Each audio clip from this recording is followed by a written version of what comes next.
This episode is brought to you by Dogfish Head Craft Brewery. The Grateful Dead and Dogfish Head have gotten the band back together with the release of Grateful Dead Juicy Pale Ale, a light-bodied pale ale brewed with sustainable Kernza grains, granola, and heaps of good karma for a refreshing brew that's music to your taste buds. Available nationwide. Visit dogfish.com to find Grateful Dead Juicy Pale Ale in your neck of the woods. Dogfish Head Craft Brewery is located in Milton, Delaware. Please drink responsibly. We see you getting after your fitness goals. But what about those money goals? You can count on Credit Karma for a clear view of your finances and your progress, helping you see results so you can keep checking off those financial personal bests and find your way to money. Progress never felt so good. Intuit Credit Karma. Karma you can count on. Download the app today.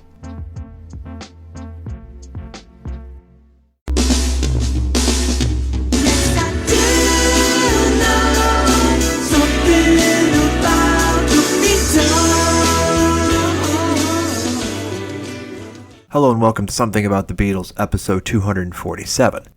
This one is kind of a mashup of a couple themes we've explored on the show before, and in fact we're bringing together three previous guests who've never shared the stage before on SATB, all at once, all individually, but not all together like this. Critiquing the Critics was an examination of the scholarship done by my dear friend, now Dr. Alison Bumstead, which we had in 2019, using her case study of Paul McCartney and Wings and how he was treated by the rock press during the 1970s. And in fact, is the basis of a book that she is publishing, Which Side is This Ex-Beatle On? A reassessment of the 1970s rock press, framing, interpretation, and consideration of Paul McCartney and Wings. She's had another publishing event this year, a book review she did of Sibby O'Sullivan's My Private Lenin, which was included in the debut volume of the Journal of Beatle Studies, which you can actually get in a hard copy if you're interested, because it is the first issue, published by Liverpool University, I want to say. Anyway, you can Google around, you can find that. I'm sure Alison would be happy to tip you to where it is, but it's something pretty cool, a new journal for Beatle scholars, as it were. Alison, of course, was back on the show earlier this year discussing the Get Back film with a panel that included Debbie Gendler, the original Beatle fan in America, as well as artist, author Carol Tyler.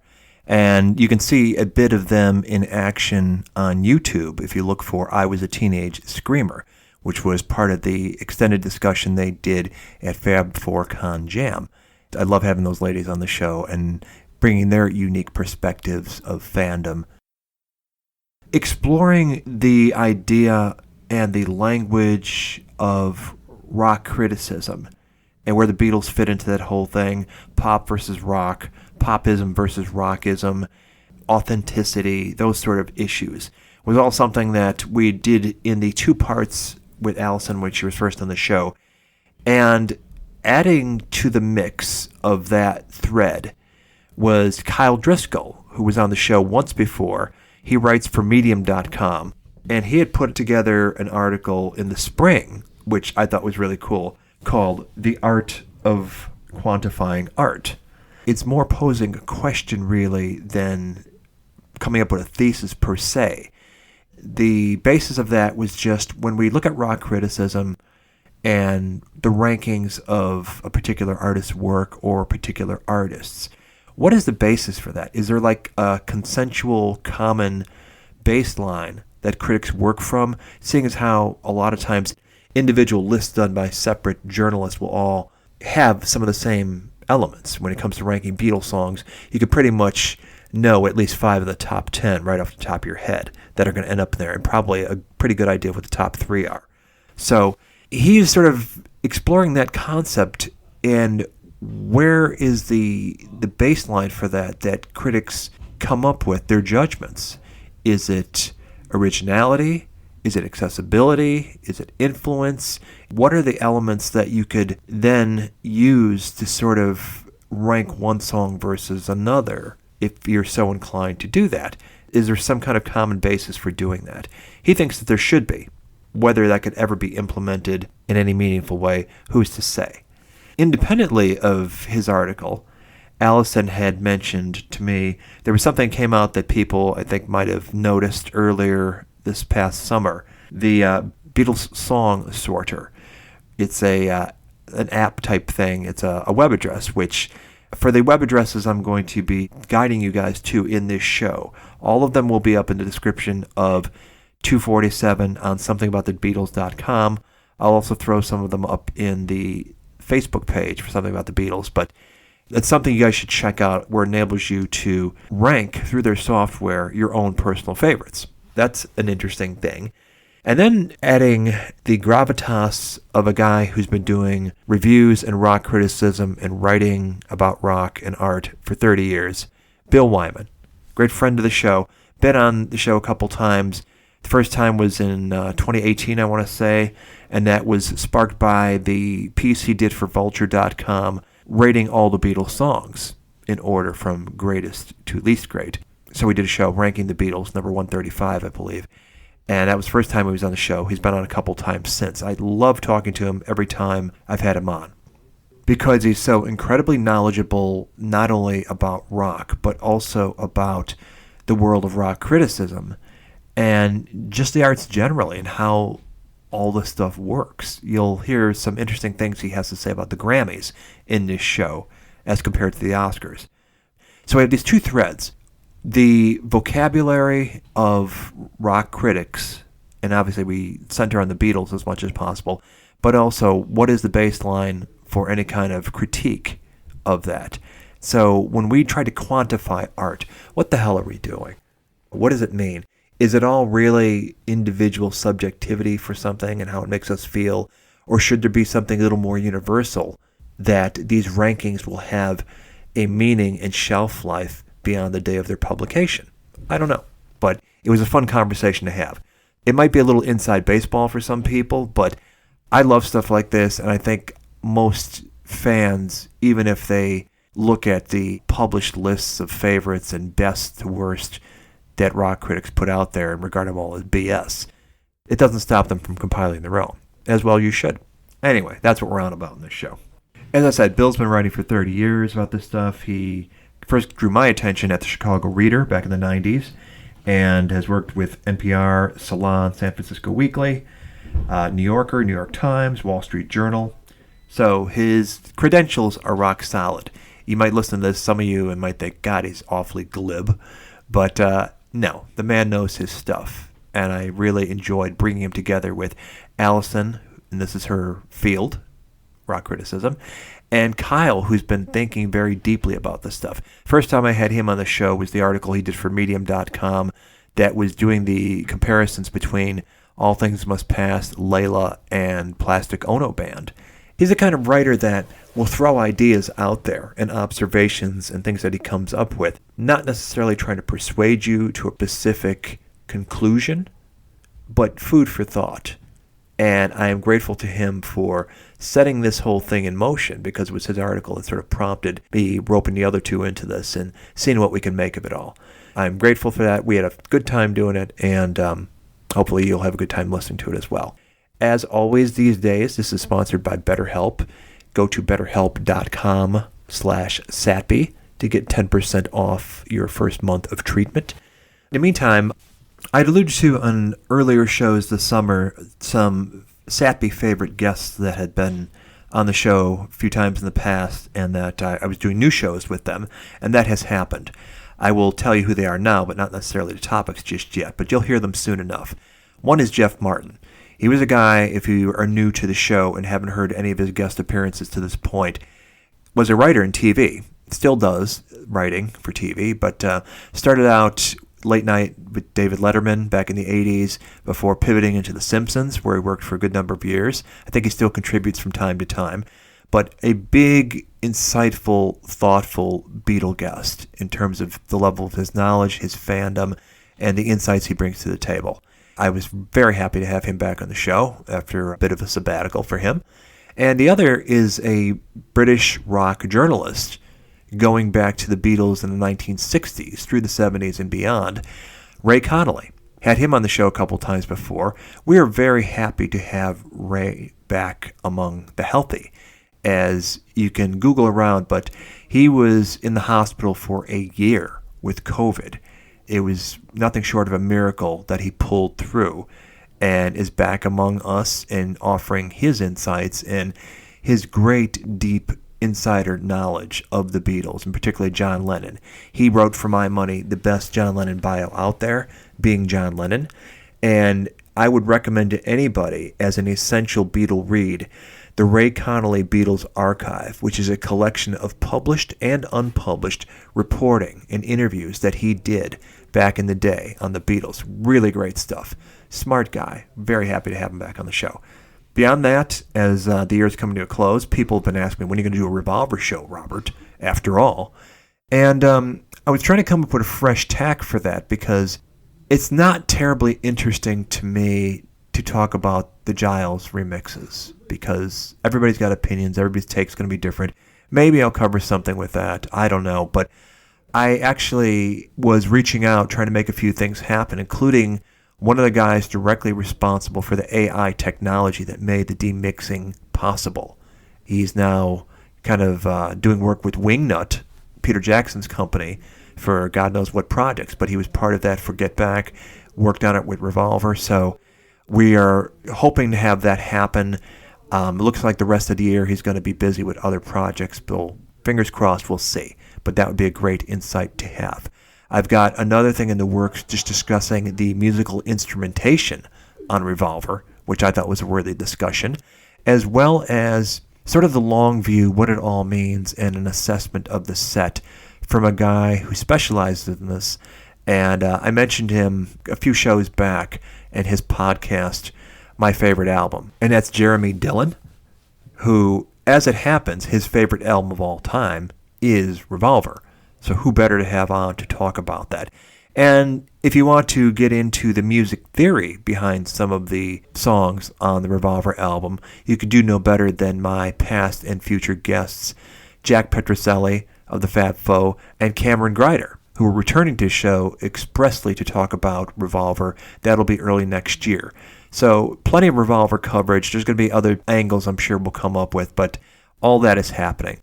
And as far as other shows going on this year, there will be a bit about George, and we'll see what else. Something a little broader than George, but touching on an element that he brought to the Beatles and how it manifested. Anybody paying attention will know exactly what I'm talking about, but we'll keep that one close to the vest for now. That's what's coming up, and now we start this discussion with Bill Wyman, Kyle Driscoll, and Dr. Alison Bumstead talking about the Beatles song sorter. It's called the Beatles song sorter.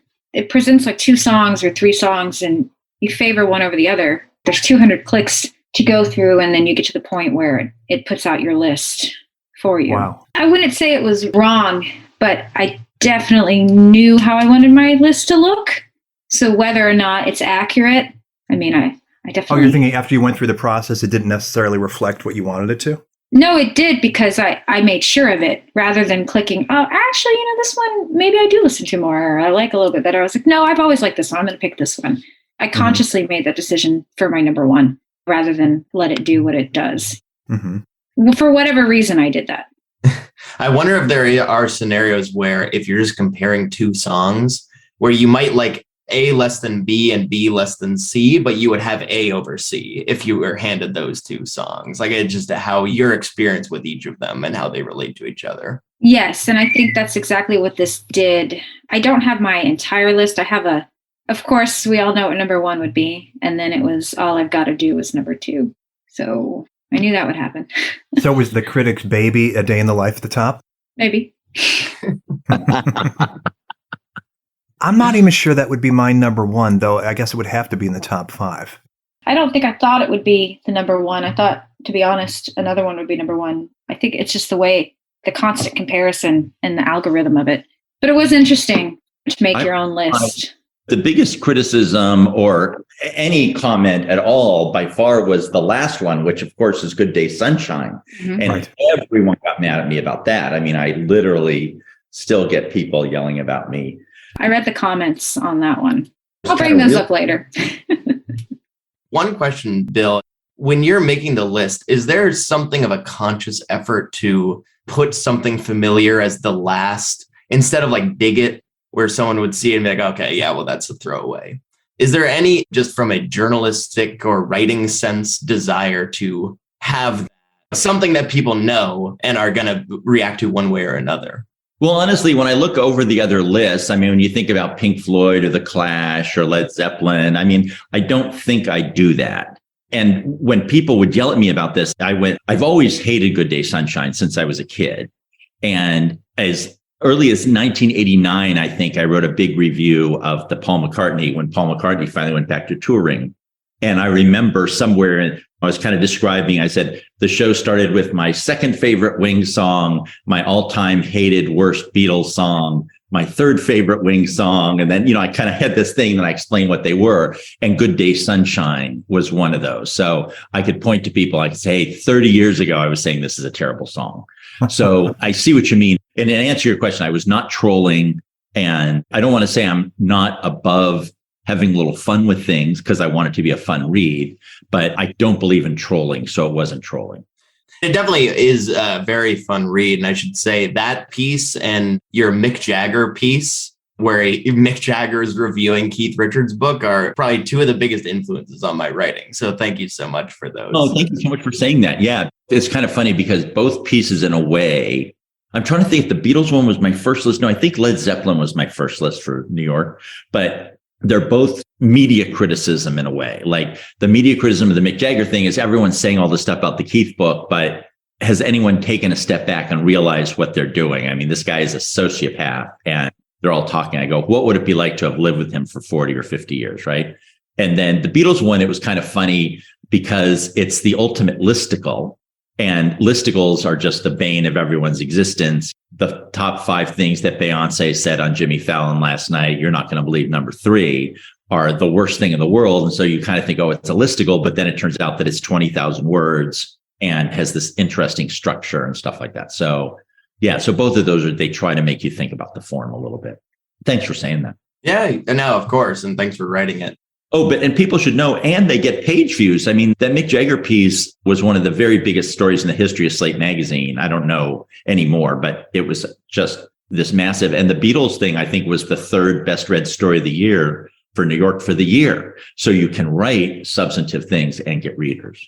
Right. Yeah, I think the Beatles one specifically, the way you can combine the story and history of the band with the list itself, which is what maybe like people are drawn to, the listicle approach with the criticism is, I think, definitely masterful. And I think it is the criticism part that I think maybe resonated with me the most. And also your appearance on this podcast years ago, which really got me thinking about some of the things I put in my own article. Oh, that's great. Okay. Yeah, I'm really glad to hear it. And I really want to thank you because they really do take a lot of work. I mean, they really, enormous. And, I know there's mistakes in them and I criticize other people for mistakes. I understand that, but think how many facts there are in that thing. And I am very proud. I shouldn't say I'm proud, but I worked hard at those stories. You want to have these stories and you know that when you get to the end, you're going to have the death of George Harrison, the death of Lennon. And so you want to keep getting all those beats in place so that they all resolve correctly. And then you try to have all these stories and toward in the last 20, you want to one by one resolve everything. So. Right, yeah. Right. So on the list itself, let me ask you, and Robert, you may remember this. I think you had a line in the podcast interview where you said, okay, well, there's songs that you like, there's songs that you listen to the most, and there's the ones you think are the best, quote unquote. Yeah. So my entire piece is around the last one of those. And so what I really want to hear from you and also Allison through your research is what in your mind will make something the best and that differing from something that you like but don't think is the best. So you're asking what's the consensus that critics put themselves on the same page to create a value system in assessing things? Yeah. So my piece is all about how to have a structure. I think the right way to, if you're going to quantify music, and I think that is a very prevalent practice today. I mean, you have implicit quantification of the Academy Awards that give best rock album to some artist. And then you also have very explicit quantification. Like a few years ago, Pitchfork came out with this article where they retroactively changed scores. So they literally said this Grimes album, we said it was an 8.1, and man, we blew it. It's actually a 6.8. So that implies a level of precision, which to me, it's unclear what criteria is going behind that. And I have some thoughts around that criteria, but I really want to hear from you, Bill, as a critic yourself and someone who has quantified. What do you think those criteria might be? Well, it's so funny because it's really great to put critics on the spot about stuff like this, right? And so there's a number of answers. Pitchfork is so funny, and I roll my eyes at Pitchfork. And then sometimes I think, well, I do kind of the same thing. Like I have a big list of everyone in the Rock and Roll Hall of Fame, which I just updated for this year, which includes the latest things. And in some of them, I say, you know what, I originally said this, and I think I would argue for this now. So I kind of do a little bit of that. And it's equally as meaningless. Like it doesn't matter if the Rolling Stones are number 12 or 17 or 8. They're all sort of in that realm. So I want to make the point that it is basically meaningless.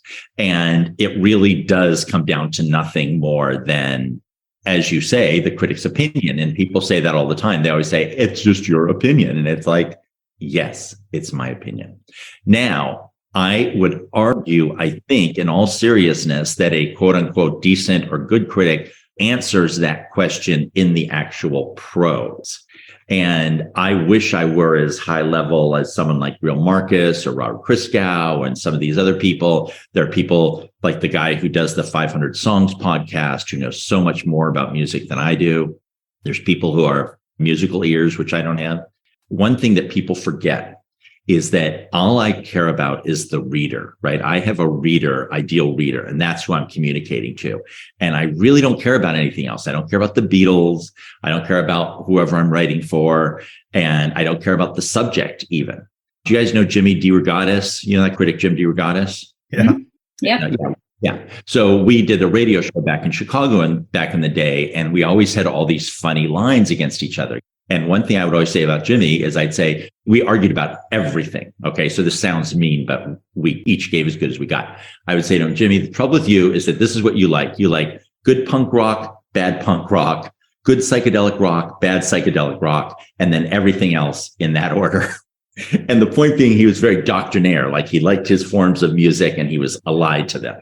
And so he took that for a while. And then he finally said to me, he would say, Bill, the trouble with you is that you care more about rock criticism than you do about rock and roll.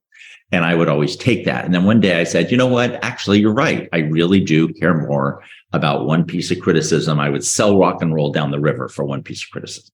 So what people should know is that I'm writing for a reader and that the reader should understand by the end of things where I'm coming from and what my criteria are.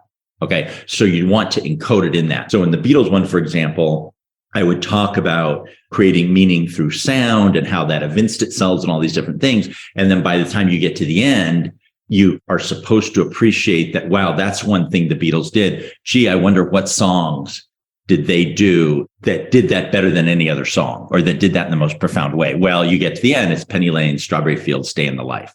So in a way, just in a rhetorical sense and rhetoric in the sense of the art of persuasion, which is just to write in a way that you can kind of bring people along with you, even if they don't realize it. You're supposed to go, God, yeah, I guess you're right. Those really are the 3 best songs. And I want people to agree with me at the end. But at the other hand, I totally don't mind if they go, wait a minute, I'm not sure I go with you on that last step. So the short answer is it should be encoded in the piece itself, what the criteria are. And I accept that they're completely subjective, but that's the critic's job, is to do that in a persuasive, fun way. Right. So essentially, as you're writing the piece, the discovery of these things that say like the Beatles did well is sort of shaping your criteria as you're going about it. So you notice these things, oh, they're doing, if they experiment in this sonic direction, it gets some kind of positive result. And so that's allowing you to kind of shape your own criteria for the very list that you're writing. Yeah. Exactly. And then, so to go back to Good Day Sunshine, I think the rhetorical force of that is to say, we are not playing the Paul McCartney game. Let me just get that. The cute, sunny, whatever, things are getting better, isn't life grand Paul McCartney thing. I'm drawing the line right here. I'm not buying what he's selling on that. And so it kind of brings you up short, but at least people, as they read along, going, okay, well, I know what the terms of the debate are at least. Makes sense. Makes sense. Bill, do you enjoy Lovin' Spoonful Daydream? Me? Yeah. Oh, I don't like them at all. Yeah, no. Okay. I guess it's probably helpful to buy into what they're selling to enjoy Good Day Sunshine, because that was what directly inspired it. So I was just wondering if you're a fan of that kind of vibe generally. Yeah. They're kind of in the same world. I mean, I guess. It's so funny you bring those guys up. I was just listening to them from my Rock and Roll Hall of Fame thing. People don't appreciate sometimes that I also personally think a good critic is intellectually honest, and that sometimes you make a big show of being intellectually honest just because that is another way that enforces your rhetorical authority just by being disarmingly blah, blah, blah. But we also work hard sometimes. And so I've always been a little bit dismissive of them. So I was just going back and listening to The Loving Spoonful again and making sure that I wasn't being unfair. Am I missing something? So yeah, there's that too. I've got so many reactions to this. Part of it is informed by Kyle's piece where you're putting that baseline of innovation versus accessibility. And as they intersect, it drives up the rating of the music. And I would think that if that's sort of the baseline that a lot of critics operate from when they're ranking things in terms of, like you spoke to, Bill, in your Rock and Roll Hall of Fame piece about influence and how that is something that you give added weight to. It's like I can see a scenario where all the right boxes are ticked for a particular track. It was innovative and accessible, and legions of bands use this as their starting point. So you can make the case for the greatness of an individual song that might still leave a listener cold. They just can't. Right. And conversely, where does that leave room for all art? The value of it, I think a consensus might be how it makes the beholder feel. And it might be, this is where the term guilty pleasures comes in. When you recognize something that you enjoy the hell out of is actually indefensible in terms of quality or innovation. It might be, I mean, generally they're accessible because they plant themselves in your brain, but they're a rip-off of something, but they're ripped off so well and repurposed so adroitly that you gotta love it. You just fall for it. I'm just wondering how the personal reaction a person gets from something enters into criteria of ranking things. Yeah, well, I'm talking a lot. I'd like to hear from you guys too. I love the idea of the guilty pleasure because guilty pleasures don't make any sense outside a critical world. Because again, back on the radio show, we would always do guilty pleasure show, and people would always call in and say, "Wait, why is it guilty? What's wrong with Journey?" Because I'd always say by Journey, as if they say, "What's wrong with Journey?" and say, "Well, it's a shitty band," and they go, "No, it's not." And then so you have to kind of have that critical presupposition to make the concept of guilty pleasure make sense. So I revel in the idea of guilty pleasure, but I don't know how you guys feel about it. That might be completely outside of your analysis. The reality is, I think you're 100% right, Robert. There's no real way to make like a mathematical equation around the impact of music. To clarify on the framework that I proposed, and again, it's really just an example, the originality and the accessibility criteria are basically driven from observations of trends in criticism. So something like A Day in the Life I should have in the piece, and even Sgt. Pepper as a whole, like both of those, I would say the consensus best song and album of the Beatles, generally speaking, by critics. And both of them are probably the strongest blend of the original and the accessible, just because of how original the production is. And so why I'm picking these and not something like Influences, I think that, again, if you're really treating something as a science and quantifying it, say Pitchfork giving it to the decimal point rating of an album, then if you're really going to go through with that, I think the criteria have to be, first of all, broad enough that you are able to compare different works, totally different styles. Second, I think they have to be something close to empirical. Like, obviously, you can't really get that with music, but something that you can kind of measure. And then the third one, and this is where I think I deviate from a lot of critics on, is it should be music based. So this idea would be, Allison, per your research, having the music-based criteria omits a lot of the stuff that you wrote about like ideologically driven criticism of like Wings in the 70s. So that's why I picked those two, but there definitely are other criteria that come into it that may be relevant. Well, I think our conversation might confuse listeners. I think we should put a baseline on the concept of rock criticism and the historical element of it and where it comes from and the ideology behind it. There's no denying that it's an ideological act. A lot of scholars who've covered rock criticism, and there's quite a bit, they talk about that. And in my work, I highlight it and talk about that there's a lot of rhetoric and the idea that it seems to be authenticity is one of the biggest things. And how can you measure that? It's impossible to measure that. It's a perception. You can put it in a category, you can make the connections there, but the consistency is another thing I found, otherness, and a few other concepts, but definitely meaning. But once again, meaning is in the beholder, so that's a very difficult thing. However, there is that early concept within rockism and the concept of what is and isn't authentic that shows up pretty quickly in rock criticism, at least by the late 60s and definitely into the 70s with the breakup of the Beatles. I picked Wings as a case study because it was just so apparent there. So I think that goes into it, that rockist idea, this concept of this is good, this is bad already. It's already out there. We already know what people think of the Beatles versus other stuff in Wings. And so now I think when you start making these lists, especially now as we're reflecting on it, Bill, you said that you've never liked Good Day Sunshine, right? Right. Yeah. Right. So you've always disliked that song. So reflecting on it, you probably remember still disliking it. So it's going to be your last ranked song. And that's really, really important. That I think it's hard to quantify that in a list if we don't, like you said, Kyle, you mentioned defining everything. But once again, even defining everything, if I say something's phenomenal, my definition of phenomenal and my level of phenomenal, how can we quantify what phenomenal or excellent or awesome or great or bland even is to one person versus the next? But I do think that it's resonated so much within the mostly male-dominated criticism that these lists still reflect it. And, I wanted to focus one thing on something you said, Bill. You said that Jim DeRogatis said that he's more focused on the music. In the Right to Rock documentary in 2016, he specifically says, and I'm paraphrasing, I have it written in my other work, but I'm paraphrasing because I've never gotten this comment out of my head because I thought it was ridiculous, was without the critic, then who cares? The critic was more important than the art itself. So that to me suggests the opposite of what he said to you. No, but I made clear that in terms of the genre he likes good punk rock, bad punk rock. It's like, so that he was just very doctrinaire, that he would like that stuff before he liked anything else. He would promote bad psychedelic music just on principle, bad punk rock just on principle.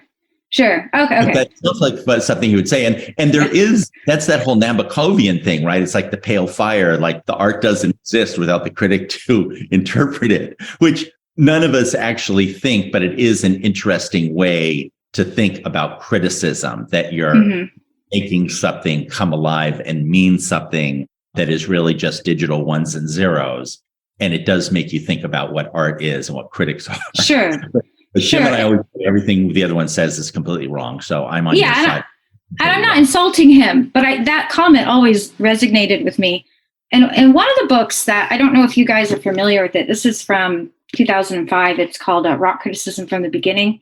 They specifically applied Bourdieu's field theory to discuss this high and low culture and classify rock criticism as its own field. Whether you take what they say or not, they discuss that in there. And where do we place that field within the general idea of music criticism? Where does rock fit in with it? And of course, it would be lower culture in classical, right? In classical criticism, they would think, oh, it's popular music, it's lower, or even jazz would still think we're above this. I don't know where I'm going with this, but I just wanted to throw that out there as I was listening to what everyone said. Well, do you think that comes from the prejudice that if something is more challenging to write and to perform, it therefore has an added value versus say, folk or blues or rock because it's so simple and anybody can do it, at least to a moderate level. It's very, very basic. Therefore, we value it less. That seems to be a consensus. I'm not saying that it's right. I'm saying I think people are inclined to think that. Oh, yes. Stuff for the masses is seen as less. Right. For Lowbrow. sure. It's seen as lowbrow, but just because you can strum a tune doesn't mean those lyrics were easy to write or come up with at all. Right. Well, it's one of those weird things about rock because we do value the musical virtuosity of someone like a Hendrix, etc. Mm-hmm. Yes. And the songwriters who have the modal whatevers. But at the same time, we also value the Ramones. I don't think anyone would look down on the blues or folk or anything like that. And so there's a through line, but also it's almost a cliche, the empty virtuosity of some. Stevie Ray Vaughan does nothing for me. He's a great guitar player, I guess, but whatever. Whereas obviously other musicians, they seem to draw more drama and meaning out of what they do. It is really funny because I have to say, we can get into popism and rockism in a little bit, but I really want to stress, I will cheerfully argue for rockism and about how popism is the bane of the world right now and everything. But I almost am not even allegiance to that because I really just have this profound communication. I'm just writing. What we used to say in Chicago was that you have a curious and intelligent but disinterested reader. So I think I'm writing someone who's smart and who's interested. They'll give me a chance. And as long as I'm interesting, they'll stay with me, but they're also disinterested. Like we can't agree on everything. Like everything starts from ground zero and I have to make my argument from the beginning. So I try not to be an in-clubby type writers. Like I'm not just writing to other critics. I'm never writing to other critics. I'm writing for a generic, disinterested, intelligent, curious. Okay. So that takes it out of it in a way. You know what I mean? Like it's kind of convenient, but it really is the very, very, very basis of my belief as a critic that my only allegiance is to say something interesting to a smart, you know what I mean? Do you consider yourself writing as an expert? Well, it's so funny. It is because I wouldn't say that, but what I do is I try to convey what I have to in the story to give myself the authority in that story that I need. So if I'm making some pretty opaque points, sometimes I got to bring out the heavy guns and just really give a lot of background to show that I'm aware of the nuances. But like I say, sometimes you also put little whoopee cushions in there, or I can't say what it is because I haven't published yet, but there's this thing I just wrote recently where I was completely wrong about something. And I'm happy, like in all the criticism, actually, one person actually said this. I think there's a huge mistake in the Beatles list, glaring, that is like nails on a blackboard to me that I screwed up. And only one person has ever mentioned it. So, yeah. Why do you think you made a mistake? If it's your list, why do you think you made a mistake? Yeah, just by my own life. And what it is, it's the song In My Life, which I think came out in number 42 somehow. And in what universe is In My Life the 42nd best Beatles song? I mean, it's crazy. It should be like probably between 10 and 20, maybe, if not in the top 8. And there's a funny Latin line, something about quondam bonum Homerus dormitat or something like that, which means even Homer sleeps every once in a while. Even Homer made a mistake every once in a while. I would say, but I made a mistake. I didn't mind the lower placement of In My Life because I think that's one, like you can kind of just close your eyes and guess what any person might have in their top 10 for Beatles. And that would almost always be one. So I kind of like that you didn't have that and you did support and defend some of the early days tracks like Please Please Me and stuff like that. And I think you have Dear Prudence as like number 2 or 3 and no one ever puts it up there. And yeah, I guess Robert, you're with me. So, I think it's in the top 10. I don't think it's 2 or 3, but okay. Because I think Penny Lane was 3. You're right. Yeah. It's up there. It's up. I know it's as well. It should. Right. Yeah. So I think that again, all of the songs in that top 10, they're your Strawberry Fields, your Penny Lane, your Day in the Life, like all of these, a critic could have, or critics in general could have infinite amount of reasons for ranking these songs highly, but they are frequently all in the same direction of meeting this sort of suggesting like an implicit criteria and framework, like what I'm describing. I don't think anyone is actually doing it in the like mathematical way that I proposed, but I do think that subconsciously that there are similar factors that seem to be considered. And the goal, again, I think, Allison, you made a point earlier about how do I know if my rating of phenomenal is the same as yours? I would say the goal is not to have a right answer, right? There's never going to be something that everyone agrees on. But with defined criteria, I don't think it's impossible to define a set of criteria that can serve as like a canvas for subjective assessment on that set of criteria. And that's where, Bill, you would come in as you're writing this piece, you see things the Beatles are doing, and you say, this is informing why I think Penny Lane is a more original piece than Maxwell's Silver Hammer or whatever, or some of the like granny music songs, as John would put it. What about for the listeners who don't understand the technical music side? Because if there is a consensus that this is innovative, this is original, technically it's brilliant, studio-wise, where did those listeners come in? Or if they wanted to make a list in the same quantifiable way? So if you take that originality criteria, I think it doesn't need to be assessed in the same way. So say one of us, like Allison, I think you've spoken a lot about the production value in the past. So one of us recognizes George Martin's genius on Sgt. Pepper, and that the things they were doing with like a 4-track recorder were absolutely unprecedented. Someone who doesn't know that could see a tremendous amount of originality and the benefit of Mr. Kite lyrics or something like that. And I do want to also distinguish between a fan doing this and the institution doing this. So what I would say fans can, it's not really, I think everyone has favorite songs. That's fine. What I'm suggesting some more structure for is more the institutional quantification, such as Pitchfork, Academy Awards, Rolling Stone. Rolling Stone has lists that are the 500 greatest albums of all time, ranked 500 to 1. And it's like, that is a pretty crazy level of precision to be implying. This podcast is sponsored by BetterHelp.com, online professional therapy. It's been sort of a subtext to this show for as long as it's been on. If the Beatles had an implicit message about anything, it was about pursuing the light and the healthy and the positive. The theme of Yellow Submarine was no random thing. It actually completely aligned with who they aspired to be and the ideals they projected. BetterHelp makes it so much easier than traditional in-person therapy to do this, being within reach online through video, chats, and by phone. Accessible most everywhere in the world with professional licensed therapists. And as a listener to this podcast, you can get 10% off your first month of treatment by going to BetterHelp, that's help, not health, as in the song and the film, .com/Satby, S-A-T-B, to get 10% off your first month of treatment. Now back to the second half of my conversation. The thing that begs the question in my mind about all these things is, number one, what is the purpose of them so that maybe if we manage expectations, we can appreciate what is being produced in the spirit it was created?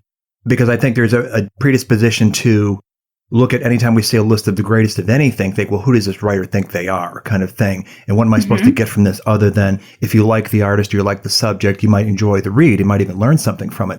And the other thing that seems to be sort of implicit in the making of these lists is times change. And if somebody were to do a 100 greatest songs or albums in 1970, how that might have been viewed 20 years later, or even in the space of Rolling Stone doing this stuff for 20 odd years or whatever, they revise them periodically. I'm using them as the example because they get so much mileage out of this crap.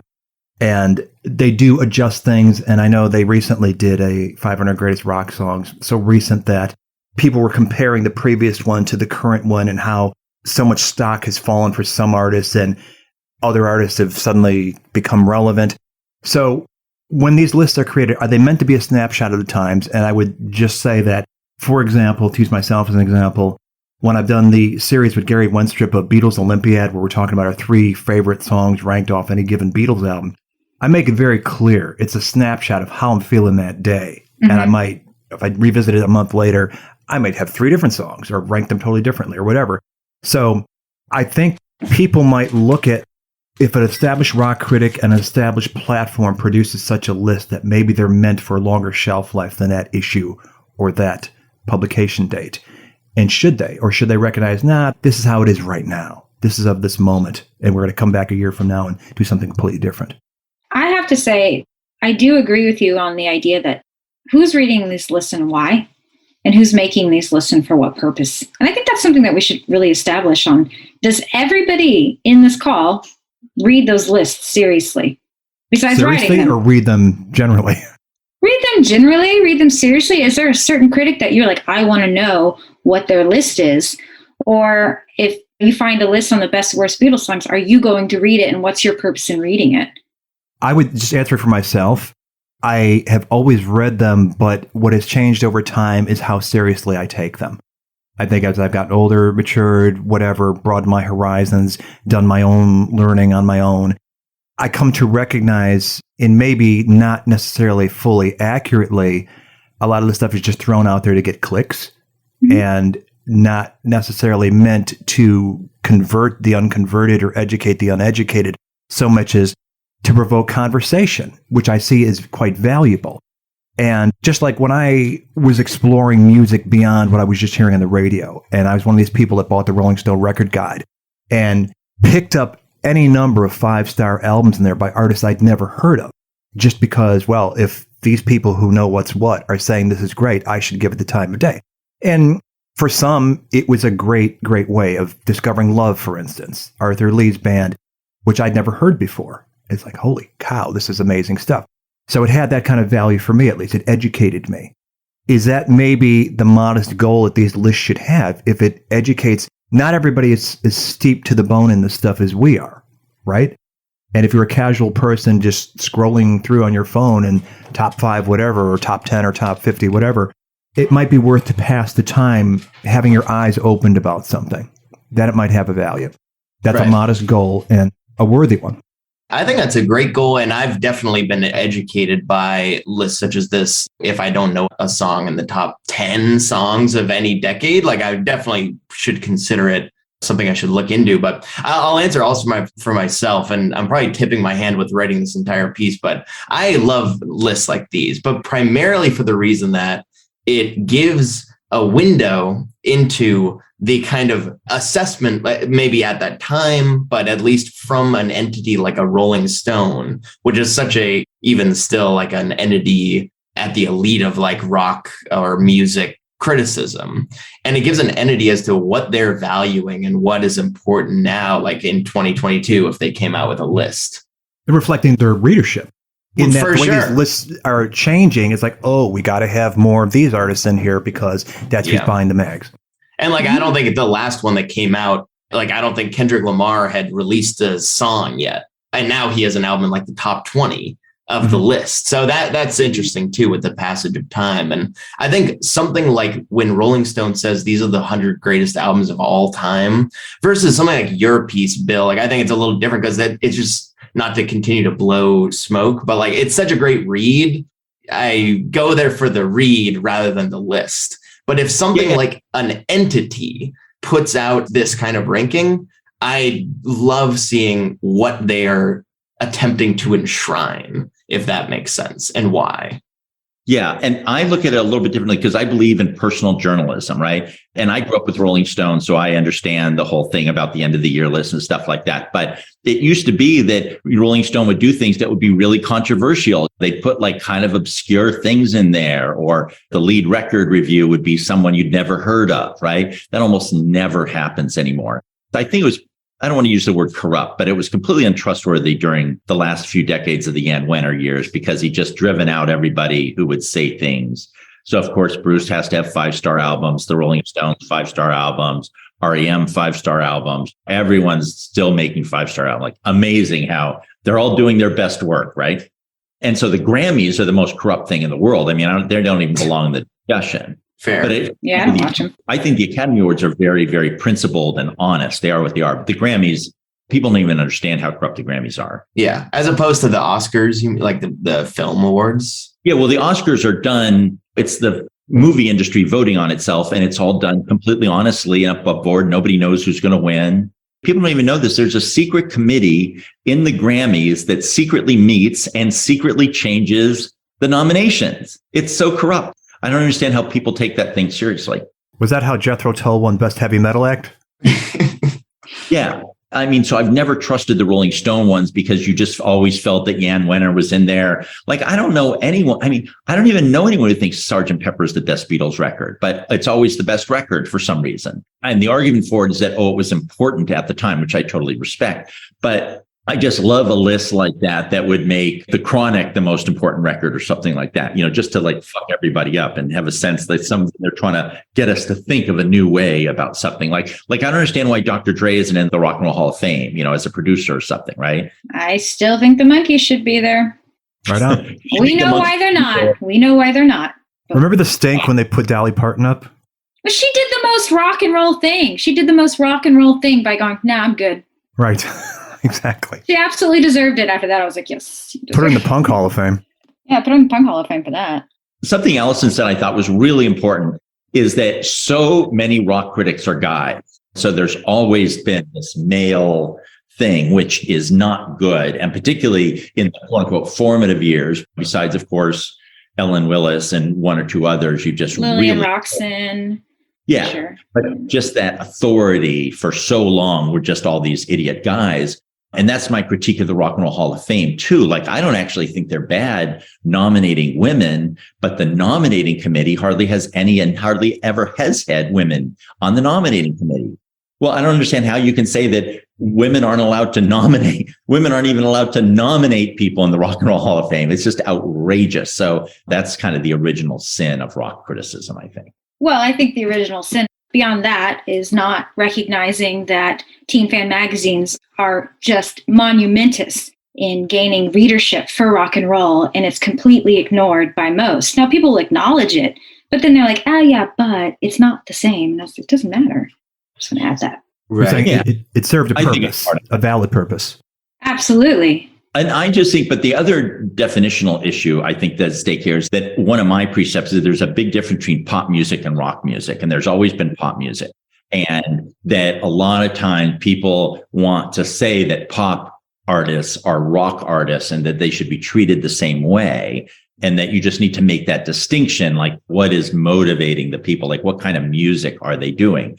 Like you don't hold a traditional 30-minute sitcom on CBS to the same standards you would to an HBO show, for example, that the medium contains some of the message of that particular art. And when you start conflating that and not talking about it, all of a sudden these seeming contradictions come to the fore, but they're really not contradictions if you just look at it as pop music. Well, how do you quantify the concept of meaning made from the music? Because once it's released, it's anyone's to make meaning with it. Isn't that just as valuable? Oh, yeah, no. And pop music makes people happy. I mean, that's how I define pop music, is that it's music that makes people happy. But at the same time, it's pretty constrained. Like there's a very, very small set of traditional lyric concerns. Often the lyrics are very simplistic, and there are pop artists that take this up to ineffable levels, right? Which is totally great.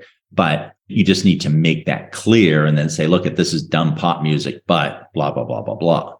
I think my point, though, is that if you fall in love to, I don't know, a Miley Cyrus song that you consider throwaway pop, but there's a extreme personal meaning, could it not be just as valuable as Jimi Hendrix' Star Spangled Banner?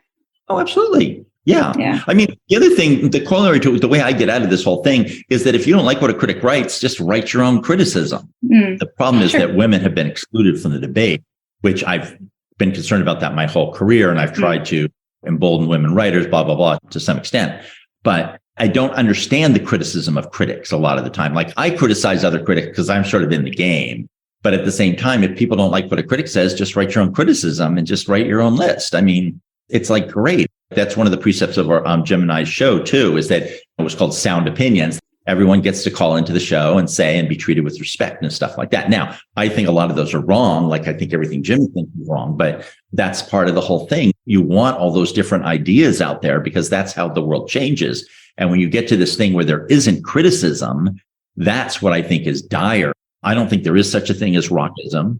And I think popism is just completely killing music and culture. And I think people really need to take a quick look at that and figure out if that's really going to be helping artists in the future.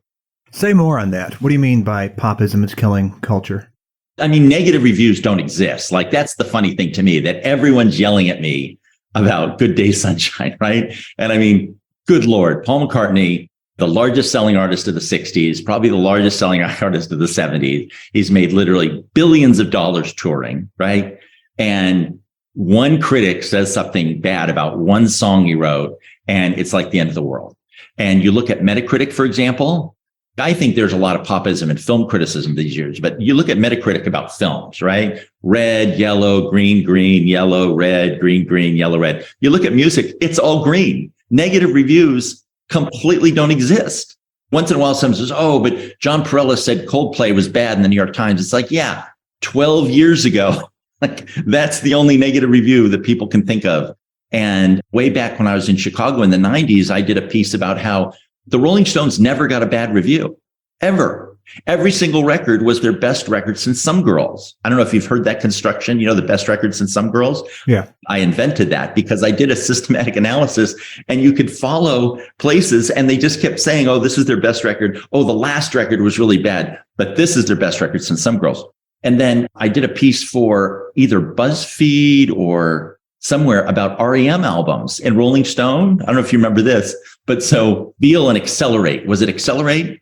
So everyone said, oh, REM's back in top rockin' form. Their old records were really bad, but Accelerate is so great. So I went back to read the review of Reveal, right? And the review of Reveal said, boy, the band is back in top rockin' form. They're back at it. All their previous records sucked, but they're back again. So then I went to the previous one and they said, oh, all the recent REM records have been bad, but this one, they're back in top rockin' form. And then the fourth one was New Adventures in Hi-Fi, which is the worst REM record. And they compared it to Pet Sound. So I don't know of a review that said REM hasn't been putting out good records. Elvis Costello, still great records. Metallica, oh my God, Lulu, what a great record. Bruce, like, it's just crazy. I don't know where the negative reviews are. Everything's 5 stars. I wonder if you were kind of saying before, when are kind of pulling the strings on like, oh, we can't say anything bad about a Lennon solo album or whatever, whatever a band it was, if that might have contributed somewhat to that situation. I do have a question, Bill, because I don't agree with you on rockism not existing, at least in the 60s and 70s and into the 90s. So what do you mean? Because you're referring to popism, and I can see what you mean now for popism. That makes sense. But this idea of rockism, because I argue it in my research that it's an elitist attitude that rock is not only better, but to be rock, one must adhere to specific rock aesthetics, these rock principles that if you read the late 60s and early 70s rock critics, I mean, they're, like you said with your work, your opinions are defined. Your readers are going to pick up on where you're coming from. And if you read these reviews consistently, it's very, very clear that these exist, to me at least, for rockism, that if you're not this, oh well. And especially with Wings, especially towards McCartney. Yeah, it's so funny because I read your essay and I love rock criticism. I love histories of rock criticism. And I thought it was just such a great job and stuff like that. But like, for example, you cite that Khalifa Sand. Is that the piece where you cited the Khalifa article about rockism? I don't know if I have that one in this one, but I know which article you're talking about, but I do not think I cited it in this one. That's always cited. And you guys should go back and read that article because he doesn't cite any rockism. There's no citations at all. It's just this thing. He just asserts that it exists. And then the one person that he quotes to purportedly be a raucous critic is DeRogatis. And he quotes Jim saying how great Avril Lavigne is. And then you read it and he's like, well, he isn't being positive enough. Popists, they don't want any criticism at all. And those things those modes of value that you mentioned, like things like authenticity and stuff like that, that's just criticism. That's what critics value in any art form. Like if I'm an artist and I'm just doing Andy Warhol knockoffs, an art critic is going to say, what a bozo. Why doesn't he do something more original? And if there's a prevailing mode of this kind of art and someone's doing something completely new that's arresting, a critic will say, wow, this is confrontational and new. And so I think there's this intellectual sleight of hands where people don't want any criticism at all. And I don't understand that at all because, again, I thought your piece was totally great. But again, Paul McCartney had dozens of hits in the 1970s, right? He had some of the biggest records of the year, and I believe he's the best-selling artist of the 70s. And a few critics said his record sucked, which they do. Like Red Rose Speedway, I think most people would agree is an unlistenable album. What's wrong with that? I'm not disagreeing with not liking his records, and I don't cite that piece specifically. I use other scholars like Kimber McLeod and whatnot, but one of the things that I think is important is the layout of the prejudices they have against Paul, which is clearly in his work, when they use Lennon's name 18 times in one review. That's a constant comparison. And to say that rockism isn't there, I think it's really hard, because the idea of authenticity, authentic to whom, I think that's very important to say. And who's to say that this is not Paul McCartney's authentic self just because he's not doing what they want him to do like he did with the Beatles? And no, that's the argument for McCartney, right? Is that he wants to do bip bop, and all that stuff. And at the same time, I mean, you listen to the Plastic Ono Band and then even the McCartney record, which has some nice little whimsical things. And I've always said McCartney is a total punk rock record because he was going so far against what people were expecting. It was a cleansing in its own way.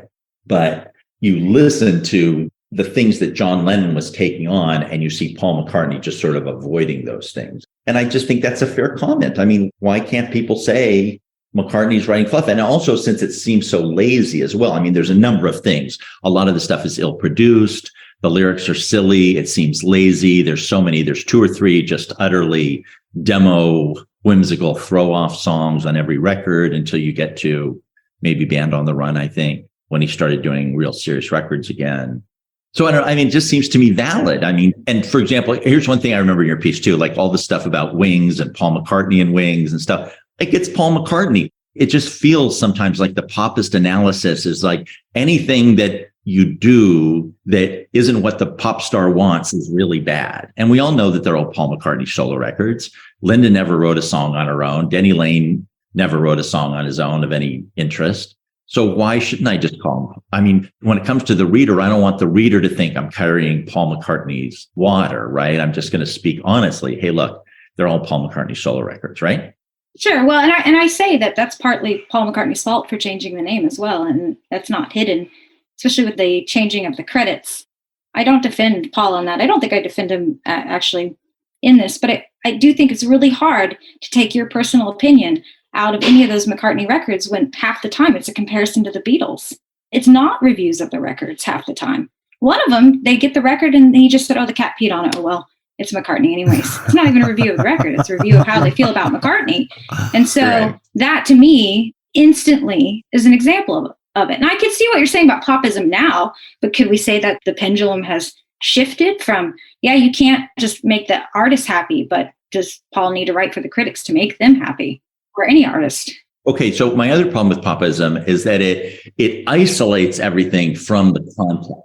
And the thing is, like, yeah, that's the downside of having been in the Beatles, right? He was in the Beatles. And the downside is that when people review your records, they're going to talk about the Beatles. And again, I take your point. They did that, but he was in the Beatles. Like, it's bad for Paul, but you know what? Paul's got a good life. He's stoned.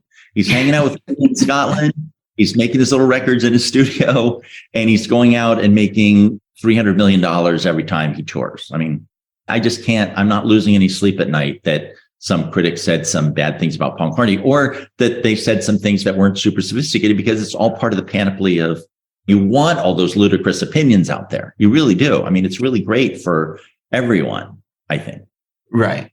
And some of those $300 million came from me on this last tour, by the way, and it was great.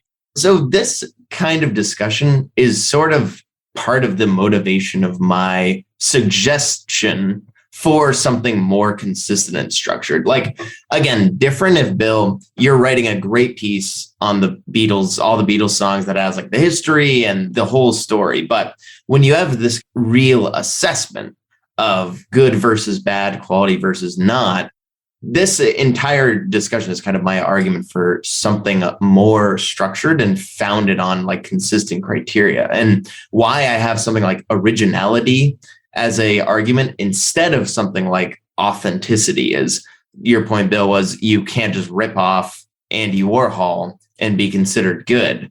And originality still gets at that, but the originality criteria could also be interpreted as, oh, Paul wrote this song called Magneto and Titanium Man about superheroes, and this has never been done. So you could, in theory, rate that song highly using some framework, depending on how you interpret it. I think the discussion we're having right now is why maybe there's a need for a more ideal system, which is sort of the reason for my piece. So I don't know. I mean, I wonder if all of you think that it is even valid to try. It sounds like, Bill, you might not, because it's not your philosophy as a critic, but do you think it's valid to even attempt to understand how to quantify some value of a work of art, let's say more objectively, if not actually objectively? I don't know. I'm going to think about it. Let's hear it from other people. Because there's different things, just like this podcast. It's not really criticism in a way, because I think it comes from this appreciation, but it's very intellectually honest. I guess one of the things I believe in is intellectual honesty, right? You're not trying to sell Beatles reissues or anything like that, right? You're trying to page through the world of this world we live in through the Beatles music, right? And so when Robert's talking, he's more of a fan, I think, than I am in a certain way. And he's very, very, very attuned to things, but I never think he's not saying things that he doesn't really believe on the show, right? And it's hard for me to talk about what the actual criteria is, because in a way, you've got to kind of say what you think. And I don't know, I kind of worry that if I go, I really think that song sucks, but according to my criteria, I got to give it a 9 and a 9 or something like that, But anyone else, I'd like to hear another perspective. Well, yeah, I would say in response to that, yes, that's kind of the point of the show. And to the degree that I might not be as edgy as a independent non-Beatle podcast producing rock critic, it's understanding the audience and knowing where they're coming from, and that there's going to be fans that love every note, every Beatle, individual Beatle ever produced, and you don't dare criticism. Or there's going to be ones that are looking for, well, what do you think, Robert? And it's not my job, as I see it, to tell people what to think. At best, I'm here to try to shed light in the most honest way I can. And what do you think? This is what I think, or this is what the evidence points to. You can draw this conclusion from it, but I'm not here to say, well, this should be your favorite song, absolutely, or this work is more important than this, or McCartney's being a jerk here. That's not my job. You can never win that. You never get a consensus. So to the degree that I serve as a rock critic in assessing the works we talk about on the show, I'm not super comfortable with that, only other than to try to put context into something and people can draw their own conclusions. This is why I think it's important, but you might like Dr. Robert better or something like that. I don't often read lists, especially because they're not often written by a diverse set of authors. Often, not always. And I have my own opinions, and definitely as a female who is a rock fan and feels like sometimes when I walk in the record store, I need to ask for a really obscure record to be taken seriously. I don't usually subscribe to lists. I do find them interesting sometimes when I read them. But when we talk about the idea of quantifying, what my piece is about is historical perspectives, right? I'm a cultural studies historian. And so my interest isn't necessarily defaming or defending the musician or the critic, because I'm fascinated by it. I've openly said and been condemned for liking Lester Bangs. I like his writings because he's such a fan. And when I read his writings, I can get a lot out of it. I can understand where he's coming from, just like the Wings, the academic piece I came out with, it looks at where all of these perspectives are coming from. So to me, I feel like when we quantify something like that, I'm more interested in what it can tell me historically, personally. But if we go back to the recent climate protests, the climate activists where they're throwing whatever substance on what Van Gogh or Monet, I heard an artist speak and she said, if my piece brought that amount of emotion to someone to feel like that's how they could protest, I'd be proud to do it. And I think Van Gogh would be proud. There's a million people who are just appalled by it, who thinks, no, Van Gogh would not be proud of that. So where do we draw the line, and how do we quantify, and should we? And should we quantify that? Because in a sense, in field theory and whatnot, you can find this high and low culture, and there are quantifying elements in that sense and how we've done it in the past. But I suppose we'd have to start with, what's the purpose? Right. I think it's fair to say that we should not. But I think the first thing I say in my piece is that it is being done anyways. So if it's going to be done as it is today, it should be done, I think, potentially more carefully or consistently. So like what I was going to say before, which is somewhat related, is that the point of the list should not be to tell people what to think. And even if someone sees this stuff, they shouldn't just automatically not think what they actually think anymore. But I think what they do, maybe not even consciously, is kind of build a canon. And what I mean is that someone born in the last 20 years and onward will only, I predict, let me know if you disagree, but will universally associate the 90s decade with Nirvana as the single band. And that is because these lists of greatest 90s whatever have compounded over time to give that reality to now people that didn't actually live through it. So the question, I think, is if that's going to be the case and there actually are ramifications of it and people are quantifying this stuff, then should it be done more carefully and consistently? But I think there's definitely a case to be made that just should not be done. And beauty is the eye of the beholder. And that's pretty much it. You're using Nirvana as the example of the band defining the 90s, which is probably inescapable for a number of reasons, early death being one, but also millions of copies sold. And in the work I do as somebody considered to be somebody who thinks about the Beatles and therefore opinion must mean something, and I'm not saying that's what I try to project, but it's, I guess, the end sum of doing the stuff I do.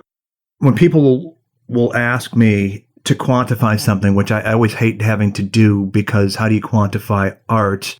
But if I had to, the answer I come up with is, okay, if you want to quantify something in terms of adding a value to it, with the Beatles songs, you could say, okay, what song got covered more than any other? What songs did? Because therefore they obviously resonated with people who recognized they had a value that they could then take them and have success with them. And the other quantification I apply to them is, well, we now, through the wonder of Apple and iTunes, have download numbers, or Spotify as well. So we've got that data there. And in recent years, when it comes to the Beatles, lo and behold, Here Comes the Sun is like the evergreen popular tune. Who'd have thunk it? Wasn't even a single, but there's the song. Is it because it resonates with our times now in a way that it didn't in 1969? Who knows? But if I had to put a handle on something of measuring a value of one song versus another song and not even entering into it personal opinion like how the song makes me feel, whereas the song makes me feel nothing, I think that's one measure. How many people respond to it? How many peer artists were able to do something to make it their own and therefore give it a leg up on, say, I'll Cry Instead? Or what is the popular consensus that everybody, as soon as these songs became accessible digitally, what are they gravitating toward? And which ones are they not gravitating toward? If we were to quantify, how would you consider non-Western perspective and perspectives of people who don't have access to this? And I think that's a question we don't often ask ourselves. I mean, this is one of the perspectives that's lacking from these kind of conversations as well. So you have to add more qualifiers to them, say, well, in the Western English-speaking world of this audience, these are the songs that people gravitate toward. But I totally get, Allison, in response to something you were saying earlier, the feeling of being underserved by rock criticism. Mm-hmm. So how do you address that? How do you right that wrong? I think this is one of the conversations that's currently happening. As you know, Robert, and some others know, that my PhD thesis was on Teen Set magazine of the 60s, specifically focusing on tearing down the rock narrative in general, the rock narrative and the place and the importance of teen fan magazines. Importance in terms of them being a tool to the sustaining and promoting of an act and building an audience? Yeah, absolutely, in the beginning. Mm-hmm. And Teen Set's a different case, and that's one of the things I talk about. It's a bit different than the direction 16 and Tiger Beat go in. But I wanted to add something, Kyle, before I lose my train of thought here. For me, growing up in the 90s, Nirvana does not define it for me. And I'm always embarrassed. But I think this is, again, my perspective of how I'm being judged as a female who considers himself in the whole rock sphere and trying to make my place here. Is, for me, what defined it was Hanson and Spice Girls. And I'll lose so much credibility for saying that. I'll lose so much credibility because it's pop. Now, Hanson's a different story. We know they wrote their music and Rick Ocasek produced them. But I've said this before. So where does my story matter in that case? Where does all the meaning and that concept of world power matter in these conversations of quantifiability? Where does that matter? And I think that's one of the things really we're, especially my age, in mid-30s, nobody cares. Nobody cares that I liked Hanson and Spice Girls. It's, it's like, oh, that's cute. That's fun. Yeah. No, I definitely think it does matter. My statement earlier about Nirvana is more, again, driven towards someone that did not live through it. Sure. That is judging it based on the enduring legacy. So the point is basically saying that the enduring legacy, which is compounded by quantifications, is Nirvana as, like, honestly, I was born in the 90s. Hanson and Spice Girls, I honestly think I know one song from each of them. And I love those songs, so should probably listen to more. But my point is just that those, maybe very likely due to lack of diversity and criticism, sort of slipped through the cracks of what formed the critical canon already. So I think people such as, if not yourself, others that share your sensibilities would have to now kind of retroactively start changing the canon that's already been set. But it's a great point and 100% accurate. And I've been to a Taylor Swift concert and Paul McCartney, like I said before. So I think there's a way to defend the value of any piece of art, basically, even the so-called guilty pleasures. But the question is just, how do you defend it? And how well can you do so? And I have a question for that. So if we're talking about, and this goes back to my Wings piece, this goes back to that research. If we're now quantifying Courtney Love's music, we're now quantifying Hole. What's the general consensus, the historical thing that clouds our judgment towards that? And how do we remove it? And I know that's what your point is, right? That idea that we need to remove this, but how can you? I mean, Bill, you hated that song from a young age. So how can you remove that distaste for it as you go forward? Well, I don't hate it. I just think it's a bad song. Sorry, not hate, but distaste. That's like a good legitimate thing. So yeah, I mean, these are all such great questions. So I just want to remind you guys something, because I'm older and I'm obsessed with all this stuff too. So I don't know if you know this, but Zoso, the fourth Led Zeppelin record, Rolling Stone always dismissed Led Zeppelin. And if you look at the Zoso review, they barely even mention Stairway to Heaven. It's just kind of mentioned in passing. You don't have 1971. Yeah, you don't have any sense at all that there's a song called Stairway to Heaven that's going to be the most famous non-Beatles rock song of all time, right? Another great story I like is Elton John's. I think it's his second record, right? They put out this second album, nothing happens. They put out a single, nothing happens. They think, oh my God, this artist's dying. Let's pull off the single that he did before, try to make it work. That didn't happen. Then they put out a third single and nothing happens, right? Elton John. So then this DJ in Akron or something goes back to the first single, says, boy, this sucks. I'll try the other side of it. And there was another song on the other side. Do you know what song that was? Your Song. Your Song. Okay. So we listen to that today, and that's a standard, right? And these are people who need to make money off this record. Everyone's sitting around going, how can we make money off this record? Nobody hears that song. And are you guys familiar with the review of Nevermind in Rolling Stone? Do you know anything about that? Well, let me give you a proceed. Oh, yeah, another one of these stupid Seattle bands. Thank you very much. The words funny. Like Teen Spirit do not appear. Okay, so let's remember that these things are not monolithic, right? I have nothing wrong with mbop. And, I have friends that maybe take them to a Spice Girls concert and stuff like this. But I just have to say, I mean, in a way that history has passed those people by and they had their chance. And Nirvana was a band that literally made its name on a song that literally was not even mentioned in the leading thing at the time. And what really happened there is you had this enormous pressure building up at the end of the 80s, and people forget now, but REM couldn't get played on the radio. Replacements couldn't get played on the radio. There were all these bands that couldn't. And one by one, they started going to major labels, whether it was Camper or Sonic Youth or REM or these other, whatever they were. And then finally that record kind of blew through. And one of the reasons that it's so quote unquote important is that it kind of turned the record industry upside down. I mean, you guys might not know that there are all these radio stations and all they did was play classic rock. And then all of a sudden one day they all turned to what's called alternative rock. When I was doing a radio show in Chicago when Kurt Cobain died, it was on the biggest radio station between New York and LA, The Loop, right? And it was a punchline. People said, why are you guys talking to people about that? Who's Pearl Jam? I mean, it was just, and this is 3 years later. Okay, so people forget the enormous resistance, the institutional resistance to all that stuff. And so my generation, we view Nirvana as such a triumph because it completely turned the radio industry upside down. It turned the record industry upside down. You had Morrissey, you had Dinosaur Jr., you had PJ Harvey, you had Hole, you had Liz Phair, just all this crazy stuff that happened in the wake of Nirvana. So that's why that album is, by any standard, is quote unquote important. And it smells like Teen Spirit song. Yeah. Kill off the hair bands. And it destroyed it destroyed everything. Right. Poison and Warrant were gone. So just to quickly respond to that, I think it's very interesting to hear that example of like Teen Spirit not being mentioned. And so I think the interesting thing is it was not in reality monolithic at the time.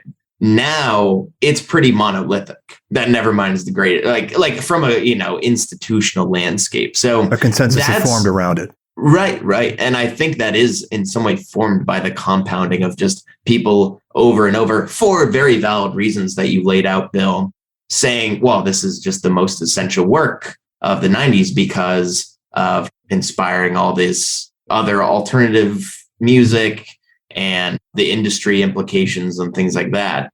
I would say those are very valid reasons. But they're not quantifiable. Exactly. They are not music based. So it's sort of a retrospective application. So the question is that an essential part of a musical assessment?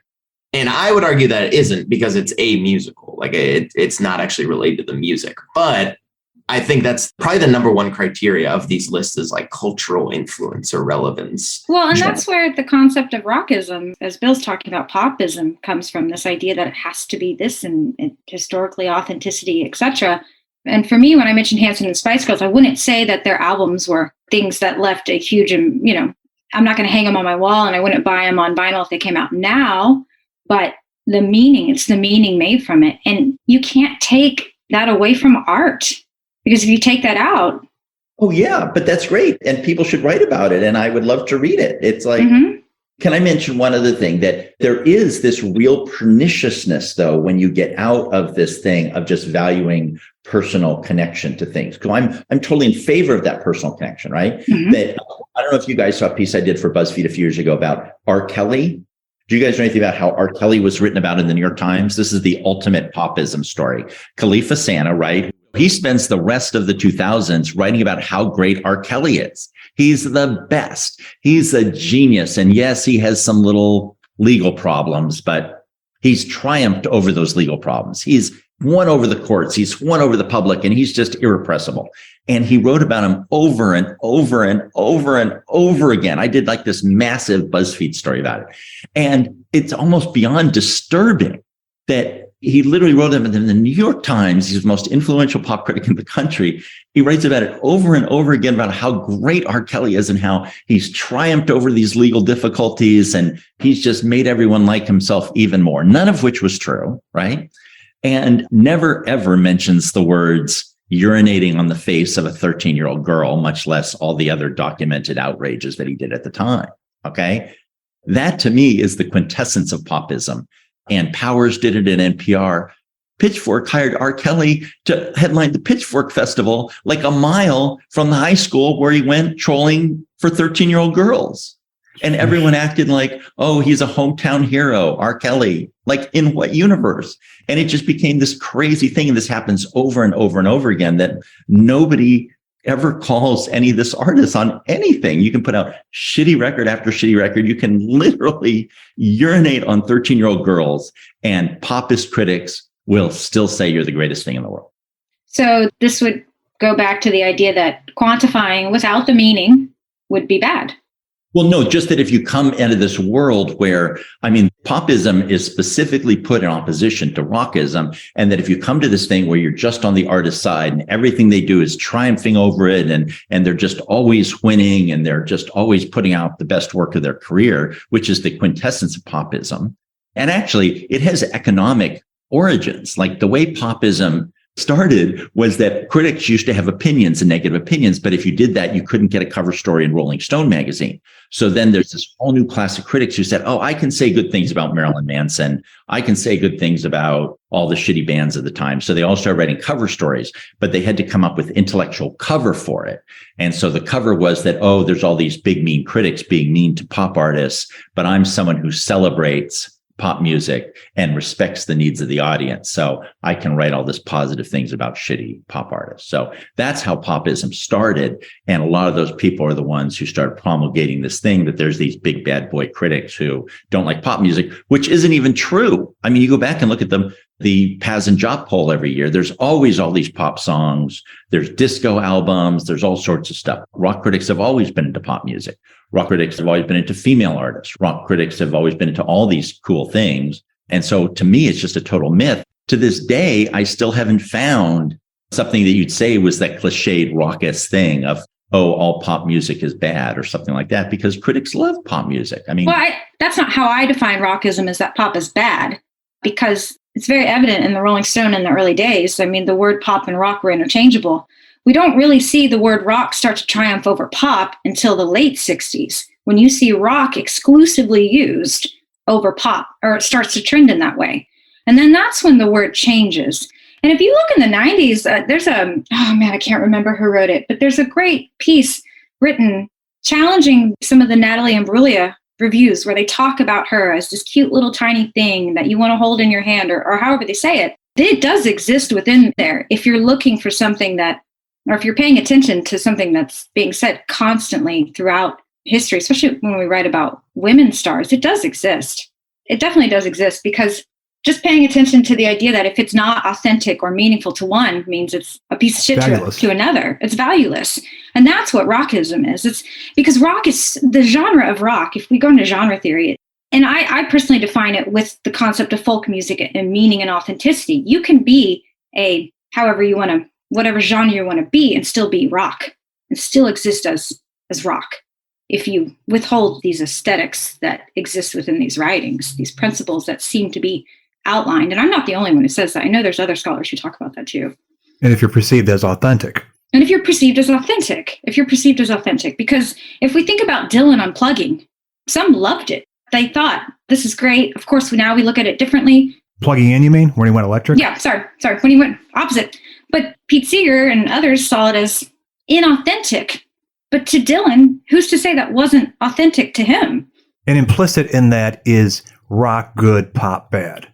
Yep. And I totally understand that that's the idea, but I just don't know really any examples of it. It's more that as a critic, I'm more interested in writing about quote unquote good rock music because there's all these interesting things going on. And that, so when I look at someone like, say, when we talk about authenticity, Pat Benatar, who I would love to write about and just did, but she's obviously inauthentic. She's a silly person. She's a cartoon. And I think that's like a legitimate comment. That's not sexist or anything. It's just saying she's inauthentic and I'm not interested in her. And so like someone like Whitney Houston, for example, she's a pop artist. She comes out of a tradition of R&B singers like that, but I think she's very shallow, not all that interesting. Neil Diamond, he's basically a pop artist. I give him a little credit for being around for 50 or 60 years. I think any critic can give you a fair assessment of any spectrum of rock artists, but I think they're always going to come around and say that, well, PJ Harvey, who I rejoice in saying bad things about because she's gotten so bad, but she's a more significant artist, right, than say a Pat Benatar. Why? Oh, because I mean, she doesn't do songs like Hit Me With Your Best Shot. She writes her own material. She's transgressive. She is intelligent and creates difficult music that sort of makes you come to it. and isn't a generally silly person. I mean, there's a Pat Benatar album that I think is called Gravity's Rainbow. Do I have that? Or is it Finnegan's Wake or something like that? I'm not the one to tell you. As an album. No, I guess it's Gravity's Rainbow. And you go, oh, yeah, Pat Benatar and Thomas Pynchon? Oh, yeah, because we're all living in a Pynchon novel right now, in case you guys don't know. But I don't really associate Pat Benatar with Pynchon. So it seems kind of silly when she does that. And I think that's a legitimate point to make. Inauthentic? Yeah, well, just kind of weird and silly and discordant. But this is one of the things I specifically talk about is the concept of lacking authenticity that becomes one of the aesthetics that you're not rock, that you don't have meaning. You didn't write your own original material. You're not, in our mind, original, so it's not good enough. Yeah, but in all, it's like it's not even good material that she is. Like if the Monkees, for example, were in the Rock and Roll Hall of Fame, I think the producers of the Monkees and the songwriters should all be there with them. And I also think that Desmond Child should be there with Bon Jovi, since Desmond Child writes all their songs. That there's this dishonesty when we say, oh, the Monkees are so great, when really they're just actors, right? I have a question for you on that one, because now I'm curious. Is it not the most rock and roll thing ever to do to break the norm and say, we want to do our own record? Who, the Monkees? Yeah. Yeah, and they're not really good records. Yeah. Okay. Yeah, I love the Monkees. The Monkees were huge, right? And I think there was one year when the entire year, the number one record was Monkey Record. And I had them growing up and stuff like this, but it's just sort of weird. I mean, when it comes to the Rock and Roll Hall of Fame, I just think that it's fine, but let's get in the producers and the songwriters, because that's who really the Monkees were. It's like almost that they were an animated act or something like that. So get in Neil Diamond and Carole King? Yeah, and Voice and Heart. Just to bring Neil Diamond back in. So this is quantifiability, though. You are using an aesthetic to make these judgments, though, and a lot of it has to do with authenticity to you. Right. And I understand it's kind of a circular argument, because you can say, oh, that's exclusionary. And I'd say, well, it's foundational. It's something that comes out of a lot of different kinds of art form.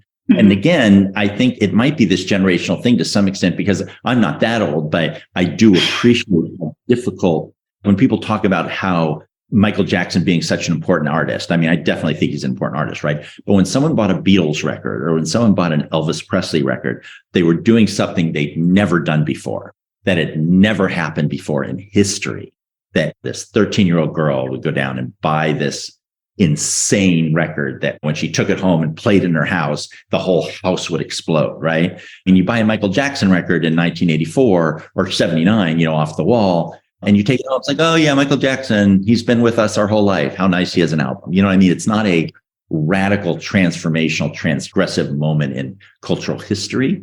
Mm-hmm. And these people did it. There weren't people saying, it's like what I would say about Aerosmith. Oh yeah, Aerosmith, the guy in the front who's sexy with the guitarist and then a few other people. Like everyone goes, oh, I know what that is. That's the 5-man rock band, just like the Rolling Stones, right?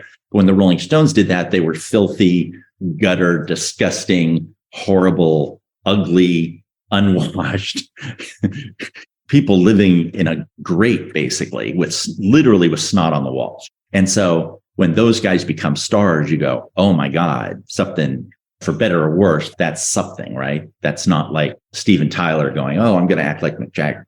Right. I just wanted to point out one observation, which is that, Bill, you're pointing out now a commonality with multiple of the greatest artists of all time, like Beatles, Stones, Bowie. I mentioned Kendrick before, where there is something that they did that was different and sort of changed everything. So like maybe what I call originality, maybe you've used the word like transgressive. So I think that is an example of something that can be sort of a consistent criteria. That's like, okay, well, it's not based off of the critic's opinion as much the criteria itself. Like it's not something that is ideological. It is a statement that things that are more transgressive almost always are going to be more highly valued. I'm just throwing that out there as an example, but maybe you need other criteria too, like Two Virgins and the Wedding Album are like really transgressive, but they're kind of terrible. So that's why like you need additional criteria. And so that's my, and sorry if anyone is a fan of those albums. Are you saying they lack accessibility? Robert, you've hit the nail on the head here. So I'm just trying to point out that I do believe there is a way that you can actually come up with criteria. And I don't know if we've hit on it in this conversation. It was very complex, but I really do believe there is a way to do it. And I think that observation of seeing these trends, and maybe we all feel that way. We all feel things are more transgressive that we don't personally have as much of a connection to, but maybe we can still recognize why they might be more important than something that is important to us personally, like Taylor Swift or whatever it might be. And see, that's a trap that I fell into. And I say trap, which sounds like a pejorative, and maybe it is.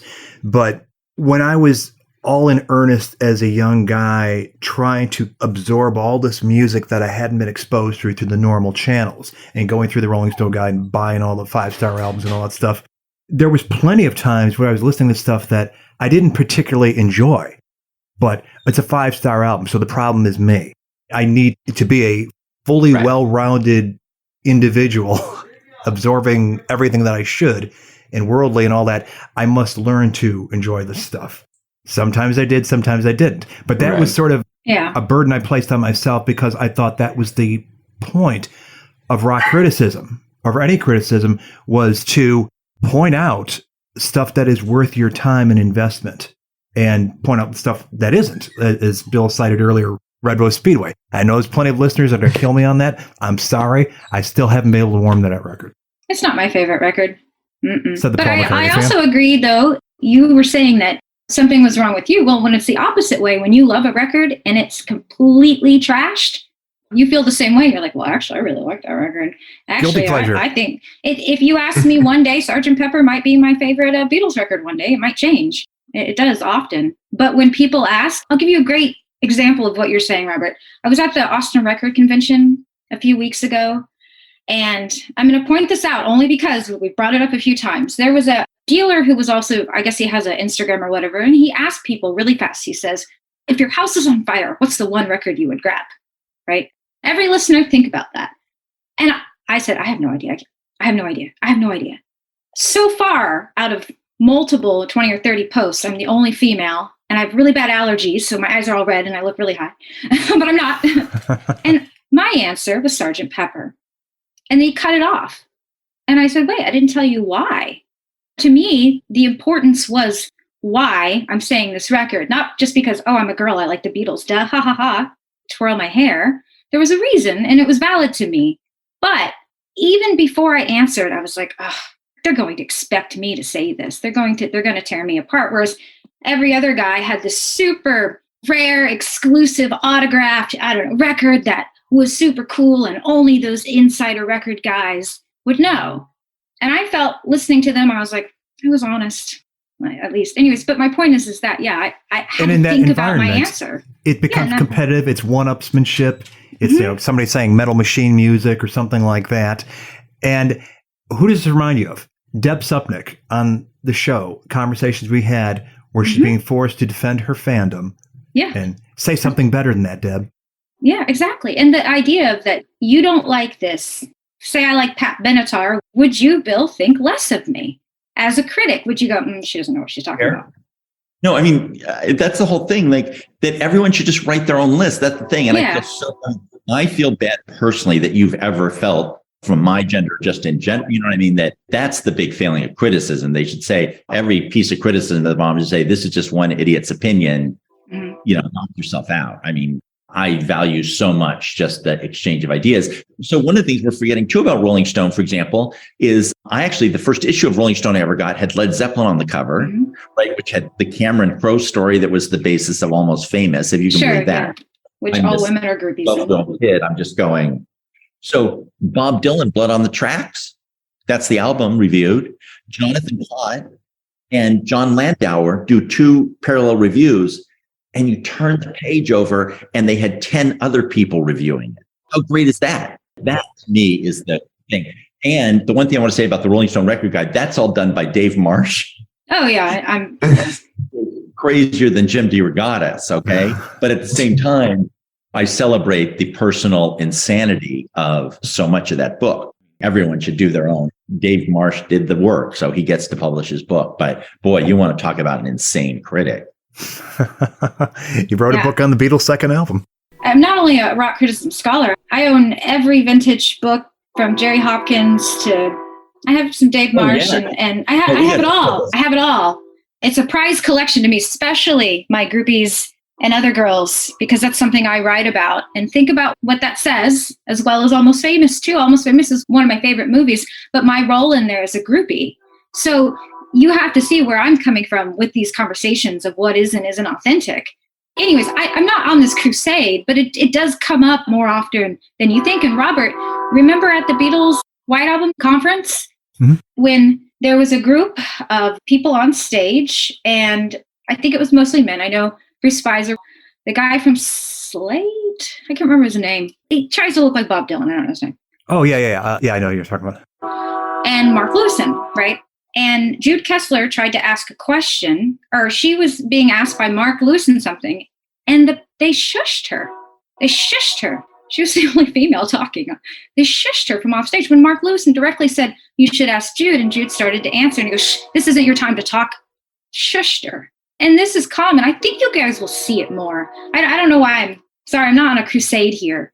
It does exist. So this concept of rockism, just right there, considering Almost Famous, right there. Although Penny Lane's character, she's very important in the role, her role still is of a groupie. There's no female artists there.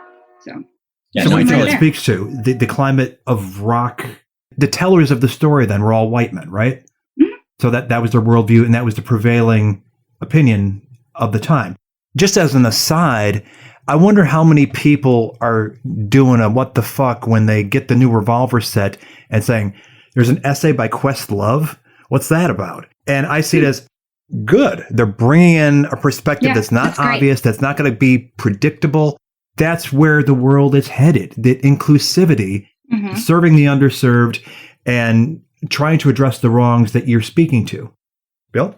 Yeah, I totally agree. And that's, I think, a valid criticism that there should be a much more greater sense of inclusiveness. And I will have to say that as a boy critic, as a boy editor, as a boy senior editor, as a boy executive editor, I gotta say, and I'm not patting myself on the back, but I've never ever seen guys saying, "Oh, we don't want a woman to write," or "We don't." Sure. It's always, how can we get more women writers in?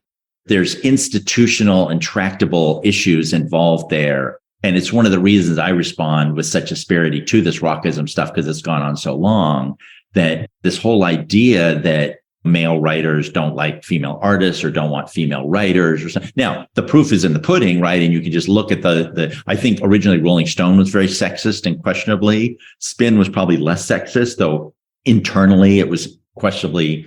But I think in the alternative press, which is what I come out of, you do have a lot more female critics, and I'm proud of all that I've done.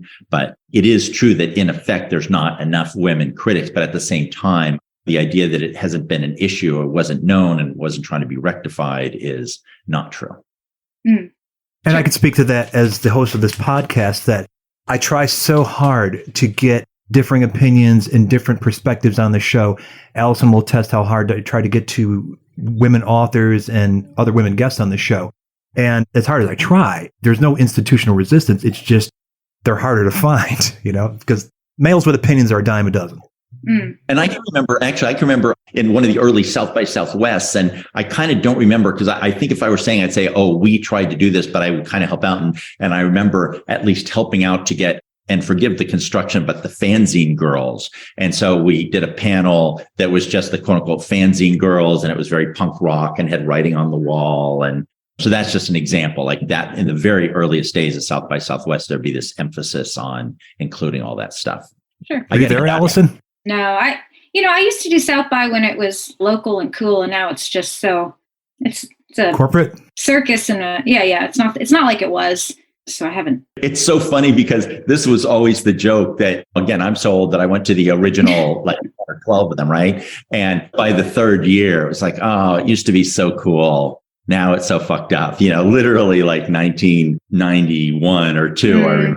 Yeah. But it used to be really, we would look at each other at the end and say, we are going to come to this for the rest of our lives. It was just such a great event. And I think those guys really worked hard to do a good job. Yeah, those were the days, let me tell you. There's some criticism against not my appearance on Another Kind of Mind podcast, but our conversation, we discussed this article in depth, and the language used for McCartney, especially like flaccid and impotent and whatnot, words that you don't see with a lot of others. And I think it came across that I'm a fangirl for Lester Bangs. And my fascination with Bangs is not like a worship. Like, I think he's the best. I think he is the only writer that really lets his emotions and his fandom on his sleeve, so much so that he changes his mind, like on the MC5 and whatnot. And I think that's historically very important. And that's what I like. And I'm not saying he's the only writer that shows his fandom, but I find it arrogant, but in a fan way, not in a critic way. I can't explain this with, I'd have to write it down better. Yeah. And so I think historically, it's fascinating to see someone who was a shoe salesman go into this way. I could do it better. I can write about these bands and with my own opinion. And I know Bangs definitely wasn't a perfect person for sure. But I do find especially his review of the Wings Over America tour, and that's when I really focus on, is when he just can't understand why people like McCartney. He can't understand it. But then he had a good time at the show, but then he's like, oh, they were buying a name, but they can't be buying a name. And he's constantly going back. And he accepts this idea of the changing musical landscape by the late 1970s, 76, 77. He's like, it's changed. What I loved, everything I loved isn't the same anymore. It's changed. Writing has changed. And I think that shows in his writing so well. It's so uninstitutionalized to me when I read it. And that's why I like Bangs personally. Not because I worship him and I think all his articles. I would agree with you, Bill. Not all of his articles are the best. But a few of them are just a personal journalism. Yeah. He's everything. Yeah. This should be. He's completely insane half the time, 15, 20% of the time, ineffably, tear-inducingly brilliant. Yes. You know, who wouldn't want that average, right? Yeah, right. Exactly. Gloria Stavers, or Stavers, however we're going to say it. How is this not an equal name in rock journalism? And I realize what we're going to say. Well, that's not rock journalism. That's more of doesn't matter. She did something for popular music and wrote about music and brought it to millions and millions. I mean, up to 1 million in subscription at a time. How is that the case? Just to add that. Now, Kyle, I just want to say that.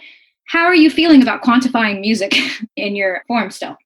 I think those are great points about the Lester Bangs article. And when I was reading it, like in your piece, Allison, the conflictions, I think, that Robert, you had mentioned, to me, it just says like how sad he is that the Beatles, like Paul McCartney is not with the Beatles and they're not still making music. So that, just to speak to the fandom thing, that was a really good article. But how am I feeling about it? I still think there's a way. I don't think that there is a way to get a framework that everyone will be happy with. And probably that only has 2 criteria.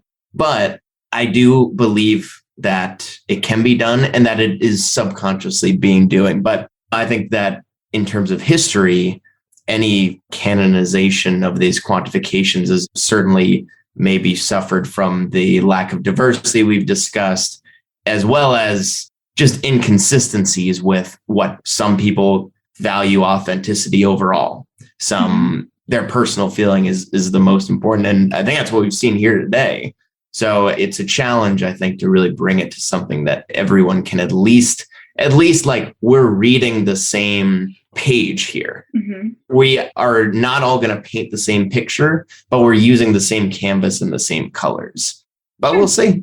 It's helped to hear these other perspectives. That's for sure. Yeah, no, it's a really, really, really hard thing. I wish you luck doing it, but every critic grapples with. And when I was thinking about it before the show, I just realized that either the reader gets it out of what I've written or I've done a bad job, I guess, is what I think in the end it comes down to. But I just want it to be read. You know, I just want people to read it and disagree or not. I don't really care. And it is crazy. I mean, but the thing is that if you do write from the heart in your own by whatever, and you're not a troll and you're not a jerk, which I try not to be, the reason I get to do those is because people read them. As long as people read my whole article, then New York says, okay, that's great. We don't mind publishing that because at least people are reading it.